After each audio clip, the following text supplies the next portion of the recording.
ಹಾಡಹಗಲೇ ಸರ ಕಳುವಿಗೆ ಯತ್ನವನ್ನ ಮಾಡಿ ಸಖತ್ ಗೂಸಾ ತಿಂದಿರುವಂತಹ ಘಟನೆ ನಡೆದಿದೆ.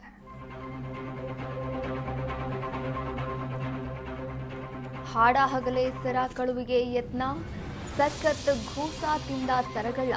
ಸಿಕ್ಕಿಬಿದ್ದ ಸರಗಳ್ಳನಿಗೆ ಕಜ್ಜಾಯ ಕರುಣಿಸಿದ್ದಾರೆ ಜನ.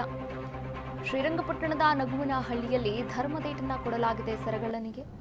ಮೈಸೂರು ಮೂಲದ ಸೈಯದ್ ವಾಜಿದ್ ಆರೋಪಿಯಾಗಿದ್ದಾನೆ. ಬೈಕ್ನಲ್ಲಿ ಅಡ್ರೆಸ್ ಕೇಳುವಂತಹ ನೆಪದಲ್ಲಿ ಕಳ್ಳತನಕ್ಕೆ ಯತ್ನವನ್ನ ಮಾಡಿದ್ದ. ಮಹಿಳೆ ಮಂಜುಳಾ ಚೀರಾಟವನ್ನ ಕೇಳಿ ವಾಜಿದ್ ಹಿಡಿದಿದ್ದಾರೆ ಜನ. ಇನ್ನು ಕಳ್ಳ ವಾಜಿದ್ ಪೊಲೀಸರ ವಶಕ್ಕೆ ನೀಡಿದ್ದಾರೆ ಗ್ರಾಮಸ್ಥರು.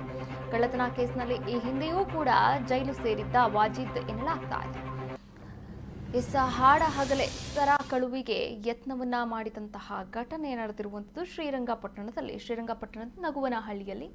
ಮಂಜುಳಾ ಎನ್ನಕ್ಕೆ ನಡ್ಕೊಂಡು ಹೋಗ್ತಾ ಇದ್ರು. ಅವರ ಬಳಿ ಅಡ್ರೆಸ್ ಕೇಳುವಂತಹ ನೆಪದಲ್ಲಿ ಕೊರಳಲ್ಲಿದ್ದಂತಹ ಸರಕ್ಕೆ ಕೈ ಹಾಕಿದ್ದಾರೆ. ಆಮೇಲೆ ಅವರು ಮಂಜುಳಾ ಜೋರಾಗಿ ಕಿರ್ಚಾಡಿದ್ದಾರೆ. ಹೀಗಾಗಿ ಅಲ್ಲೇ ಅಕ್ಕಪಕ್ಕದಲ್ಲಿದ್ದಂತಹ ಗ್ರಾಮಸ್ಥರು, ನಾಗರಿಕರು ಈತನನ್ನ ಹಿಡಿದು ಪೊಲೀಸರಿಗೆ ಕೂಡ ಕೊಟ್ಟಿರುವಂಥದ್ದು.